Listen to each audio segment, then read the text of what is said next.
Je voudrais remercier particulièrement les personnes qui m'ont aidé à faire aboutir ce projet. Gilles Averrousse, qui malheureusement n'a pas pu être là, Jean-Yves Hugon, Jean-François Mémin, Alexis Rousseau, le service de la communication de la ville de Châteauroux et surtout le service des espaces verts. Depuis que ce bébé arbre est arrivé, il n'a cessé de le dorloter, de le vitaminer pour que sa croissance se fasse dans le meilleur et il grandira en beauté grâce à eux. Je voudrais aussi adresser un remerciement particulier à Patrick Pernaut, sans qui moi je ne me serais pas sortie. Donc merci à Patrick pour son aide et son efficacité. Chers amis, je laisse la parole à Jean-François Mémin, notre président d'honneur, qui va vous raconter l'histoire de ces pacaniers. Eh bien, Thomas Jefferson, avant de devenir le 3e président des États-Unis, fut ambassadeur des États-Unis en France. Et c'est ainsi que, fin mai 1787, il va aller faire la visite des vignobles bordelais et, entrant dans la propriété de Château Carbonieux, il découvre un arbre. Et à sa grande stupéfaction, il reconnaît que cet arbre, il vient des États-Unis. Il vient des bords du Mississippi, du Texas, de l'Illinois, de la Louisiane. C'est le pacanier. Et alors, il est en admiration devant cet arbre planté dans une propriété française. Et c'est ainsi que l'arbre s'appellera d'abord le noyer de Jefferson. Et maintenant, en commémoration justement de cette amitié franco-américaine, eh bien, on plante l'arbre de Jefferson, qui est finalement ce pacanier, qui est l'un des symboles de l'amitié franco-américaine. Bravo. Je vais laisser la parole à mon collègue et ami Jean-Yves Hugon, chargé des relations internationales à Châteauroux Métropole et qui représente également au nom de Monsieur le maire. Merci Jean-François. Madame la déléguée culturelle, je vous souhaite vraiment au nom de la municipalité de Châteauroux une très cordiale bienvenue. Merci de votre visite qui nous fait très plaisir. J'adresse un salut républicain à mes collègues et amis. Bien, mesdames et messieurs, Madame la Présidente, donc c'est comme vous l'avez dit, Madame la Présidente, c'est une belle journée, un beau moment qui nous réunit aujourd'hui. Alors Châteauroux c'est vrai que c'est pas une très grande ville, mais c'est une ville qui est très tournée sur l'international. Pour votre information, donc nous avons 5 villes jumelles à Châteauroux sur 4 continents. En Europe, en Allemagne, en Pologne, en Afrique, au Burkina Faso, en Chine, donc en Asie, en Chine.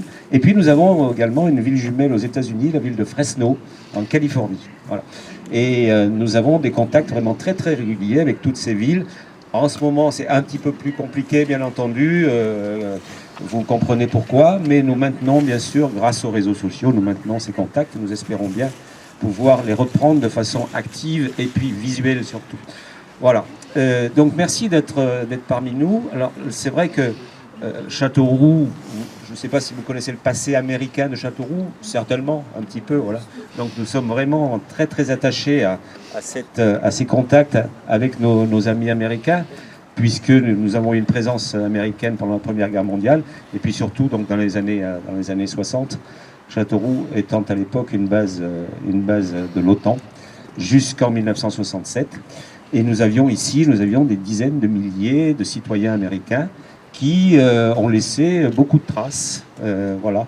Et il y a même comme c'est tout à fait normal, il y a des histoires d'amour qui, à l'époque, se sont créées et qui ont survécu. Et si nous sommes aujourd'hui jumelés avec une ville américaine, c'est parce qu'une citoyenne de Châteauroux qui a avait épousé un Américain et qui avait donc émigré aux États-Unis, donc qui vit aujourd'hui à Fresno, nous a permis donc de nouer ce contact-là et de conclure ce jumelage. Voilà. Donc merci alors j'ai oublié de saluer quand même aussi Monsieur le Président et les membres de l'association Châteauroux C'était l'Amérique. Jean-Claude est par ici, voilà. Donc vous voyez que ici à Châteauroux, vraiment le souvenir de cette période américaine est toujours très vivant et c'est très important pour nous bien sûr de le faire vivre et puis de le transmettre aux générations futures. Donc voilà, je ne vais pas être beaucoup plus long. Nous allons maintenant, je vais vous passer la parole bien entendu, et puis nous allons maintenant, je ne sais pas qui, mais nous allons planter ensemble donc ce pacanier. Alors c'est vrai que moi, juste pour terminer, le pacanier c'est un arbre qui me rappelle certains souvenirs parce que avant de faire de la politique, j'ai vécu assez longtemps honnêtement et j'étais, c'est du deuxième degré hein, bien entendu, donc j'ai organisé beaucoup de nombreux voyages scolaires en Europe mais aussi aux États-Unis pendant une dizaine d'années et nous avions un partenariat avec un lycée d'une ville de Louisiane et donc en Louisiane comme le disait Jean-François tout à l'heure, c'est vrai que on trouve le noyer de pécan, puisque ça s'appelle le noyer de pécan aussi. Donc on trouve cet arbre qui est magnifique sur les bords du Mississippi. Et bon, vous avez tous goûté à la noix de pécan, je suppose.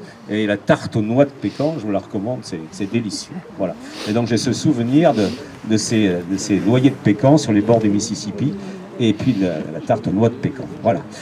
Merci vraiment à toutes celles et ceux qui ont, Madame la Présidente, ma chère Nadine, à toutes celles et ceux qui ont pris cette initiative, cette heureuse initiative. Merci aussi, bien sûr, à nos services des espaces verts, services communication, qui, comme tu l'as dit, Nadine, ont beaucoup travaillé. Et voilà, donc nous sommes vraiment très très heureux de nous réunir aujourd'hui. Et je vais donc vous passer la parole, chère Madame, et ensuite nous planterons ensemble cet arbre du souvenir. Merci.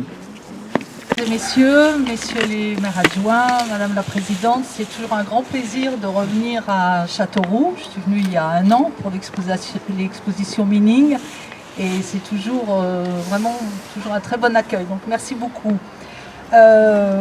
Donc je tiens à vous remercier tout d'abord de nous réunir pour poser ce témoin vivant de la longue relation qui existe entre nos deux pays. Depuis 2 siècles, nos pays construisent ensemble des liens puissants qui nous unissent et nos deux pays ont fait l'expérience de la lutte pour la liberté contre la tyrannie et nous continuons aujourd'hui à lutter ensemble pour cette liberté à travers le monde et pour que la poursuite du bonheur reste un droit inaliénable. C'est pour ça que l'ambassade des États-Unis est très fière depuis 4 ans de soutenir le projet de Bernard d'Alisson qui est un forestier de la région de Bordeaux et qui a donc créé cette association qui s'appelle les Pacaniers de Jefferson et qui en a planté déjà 80 dans toute la France.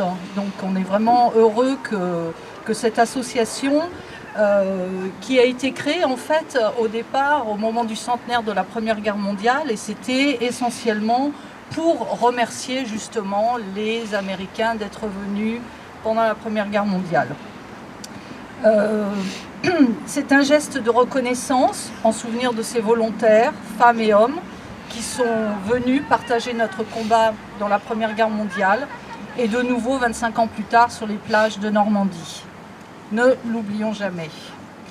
Vous tous présents ici avez fait un travail remarquable pour préserver et sauvegarder l'histoire des Américains présents en France et surtout dans votre région. J'ai eu l'occasion pendant les commémorations de la Première Guerre mondiale, de visiter, de donner des conférences dans votre belle région.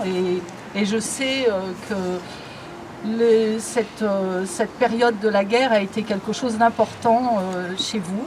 Et grâce à vous, donc ce devoir de mémoire se transmet de génération en génération. Et cet arbre est là justement pour transmettre à la future génération ces liens d'amitié qui existent entre nos deux pays. Donc l'arbre, comme on l'a déjà dit, date du XVIIIe siècle, son entrée en France. Thomas Jefferson avait fait venir des noix de pécan qui ont été plantées. Le plus ancien est au château de Carbonieux. Et puis il y en a quelques autres qui se trouvent en Gironde. Alors, l'histoire de Jefferson, elle est surtout reliée au premier arbre qui a été planté. C'est celui qu'on appelle le pacanier de Jefferson.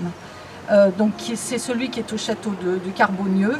Et c'est aussi, il n'est pas très loin d'un autre pacanier qui a été planté dans la région, dans un village de Gironde, où est né le père de Paul Revere. Alors je ne sais pas si vous connaissez Paul Revere, qui est un écrivain qui est très connu aux États-Unis.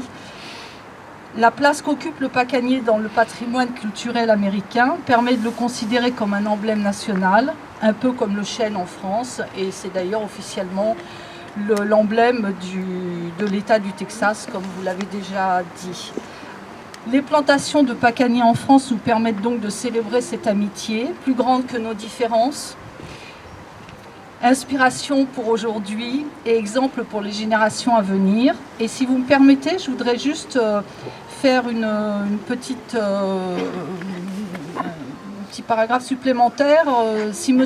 Bernard Dalisson, donc le président des pacaniers de Jefferson, avait pu être présent aujourd'hui, il s'en excuse, il vous aurait dit, je le cite, « L'amitié franco-américaine constitue aujourd'hui un patrimoine immatériel, commun à nos deux nations, et que ces plantations doivent être comprises comme un geste d'amitié et de reconnaissance adressé au peuple américain, comme précédemment la Statue de la Liberté offerte à la France pour le centenaire de l'indépendance des États-Unis. » Je vous remercie.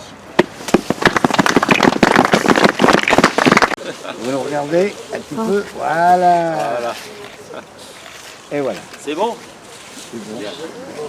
Voilà, C'est bon? Parfait. Alors, voilà l'anglais au pacanier, tout à fait. Oui, ben s'il dure autant que le pacanier bordelais, 234 ans. oui, c'est ça.